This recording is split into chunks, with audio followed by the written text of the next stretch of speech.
दोस्तों, सबसे पहले बात ईरान और इजराइल की। इजराइल के हमले लगातार जारी हैं। ईरान के एयर स्पेस पर पूरी तरह से इजराइल का कब्जा हो चुका है। अपनी मर्जी के मुताबिक इजराइल जहां चाहता है वहां पर बमबारी कर रहा है।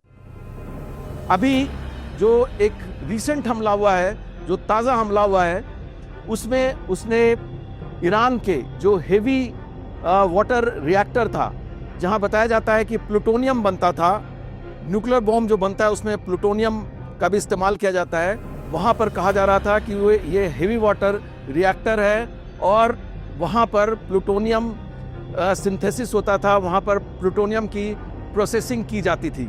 तो ये जगह जो है, ये अराक करके ईरान में एक जगह है, वहाँ पर थी। उसको इजराइल ने हमला करके नष्ट कर दिया है। इसके पहले इजराइल ने नतांज जो न्यूक्लियर साइट था ईरान का, उस पर भी हमला करके उसको भी नष्ट कर दिया था। जो मेन ईरान की न्यूक्लियर साइट है, जहाँ पर वॉरहेड्स रखे हुए हैं और जहाँ पर जो वॉरहेड के जो लॉन्चिंग सिस्टम है, ऐसा बोला जाता है कि जहाँ पर बॉम्ब बनाने की तैयारी की जा रही है और अगर कोई न्यूक्लियर वॉरहेड है भी तो उसकी संभावना जहाँ है कि यहाँ पर रखा गया हो, वो जगह है फर्दो करके। ईरान में एक जगह है फर्दो करके, जहाँ ईरान का मेन न्यूक्लियर साइट है। इजराइल ने वहाँ पर हमला तो किया है, लेकिन वो जो फर्दो न्यूक्लियर साइट है वो ज़मीन से 100 मीटर अंदर है। ऐसे में ऊपर से अगर स्ट्राइक किया जाएगा तो उसका उतना ज़्यादा डैमेज नहीं होगा, उसका उतना ज़्यादा प्रभाव उस न्यूक्लियर सेंटर पर नहीं पड़ेगा, पूरी तरह से वो डिस्ट्रॉय नहीं होगा। इसके लिए इजराइल को अमेरिका की हेल्प की ज़रूरत है, क्योंकि अमेरिका के पास एक GBU-57 नाम से बंकर बस्टर बम है, जिसका जो वज़न होता है वो तकरीबन 14,000 किलो होता है। तो 14,000 किलो का बंकर बस्टर ही उस साइट को, फर्दो को पूरी तरह से ज़मीन के अंदर जाकर न्यूक्लियर जो स्टेशन है या न्यूक्लियर साइट है, जहां पर न्यूक्लियर वॉरहेड्स तैयार किए जा रहे हैं ईरान के ज़रिए, वो बंकर बस्टर अगर उसके अंदर जाएगा तभी जाकर पूरी तरह से फर्दो का जो न्यूक्लियर प्लांट है ईरान का, वो नष्ट होगा। लेकिन अमेरिका ने अभी B-52 बॉम्बर के ज़रिए, क्योंकि जो मैंने आपको GBU-57 का नाम बताया बंकर बस्टर का, वो सिर्फ B-52 बॉम्बर से ही ऑपरेट हो सकता है। उसको गिराया जा सकता है बॉम्बिंग के लिए सिर्फ B-52 बॉम्बर के ज़रिए, जो अमेरिका का प्लेन है, जो बॉम्बर है, उसके ज़रिए। लेकिन अमेरिका ने फ़िलहाल इस प्रोजेक्ट को 2 हफ्ते के लिए टाल दिया है और अमेरिका ने कहा है कि अभी वो 2 हफ्ते तक ये देखेंगे कि जंग के हालात क्या होते हैं, उसके बाद वो इंटरवीन करेगा। ईरान के लिए अभी भी ये मौका है अमेरिका के मुताबिक, ये 2 हफ्ते में पूरी तरह से आत्मसमर्पण कर दे और जो वो बॉम्ब बनाने की कोशिश कर रहा है, न्यूक्लियर बॉम्ब, उसको समर्पण, उसको जो है रोक दे, उसको पूरी तरह से रोक दे। तो इसलिए अमेरिका ने 2 हफ्ते का टाइम दिया है। लेकिन दोस्तों, इस बीच देखिए इजराइल में भी काफ़ी तबाही हुई है।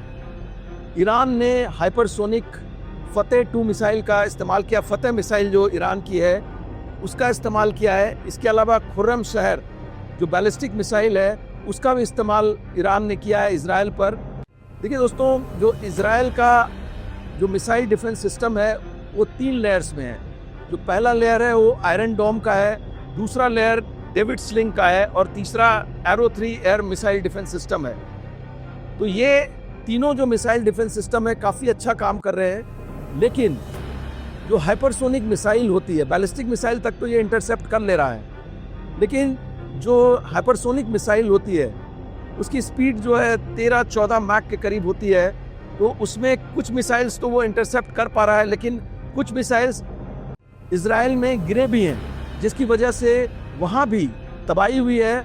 और ईरान का जो हाइपरसोनिक मिसाइल था वो हाइफा पोर्ट पर गिरा था। वहाँ पर एक ऑयल डिपो था, कहा जाता है कि वहाँ ऑयल डिपो में आग लग गई थी। इसके अलावा कल यानी कि गुरुवार को ईरान का एक हाइपरसोनिक मिसाइल वहाँ पर इजराइल में गिरा। वो सोरोका मेडिकल सेंटर है जो कि सदर्न इजराइल में है।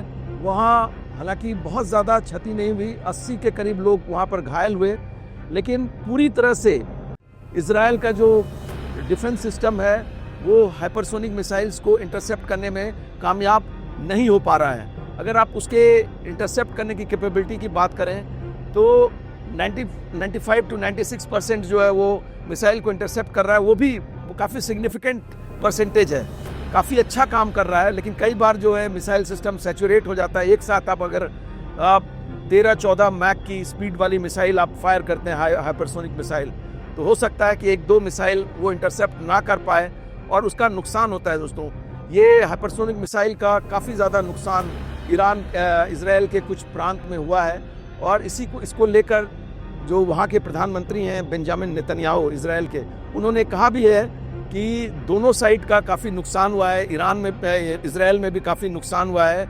जंग से किसी का भला नहीं होता है, लेकिन ये हमारे एग्जिस्टेंस का सवाल है, तो हमें कार्रवाई करनी पड़ेगी। तो ईरान के जो एयर स्पेस है उस पर तो इजराइल का पूरी तरह से कब्जा है। जहाँ जहाँ इजराइल को लगता है कि यहाँ पर ईरान के हथियार रखे हुए हैं, वहाँ पर इजराइल जो हवाई हमला कर रहा है उसको नष्ट कर दे रहा है।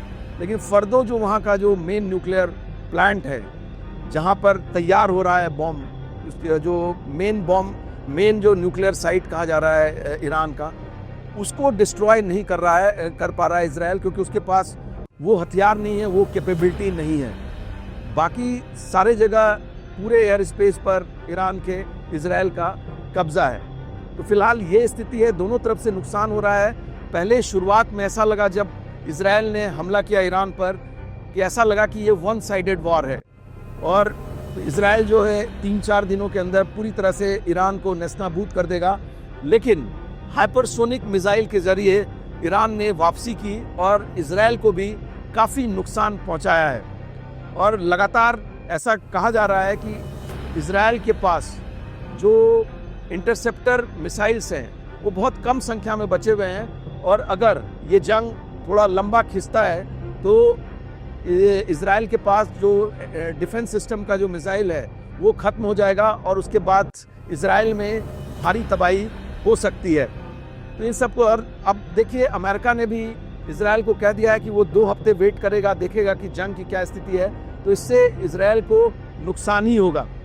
तो दोस्तों, ये है अभी इजराइल और ईरान के बीच की जो जंग की ताज़ा स्थिति। तो ये थी हमारी आज की खबर। उम्मीद है आपको पसंद आई होगी। अगर हमारी ये खबर आपको पसंद आई हो तो काइंडली हमें लाइक करें, शेयर करें और सब्सक्राइब करें। जय हिंद।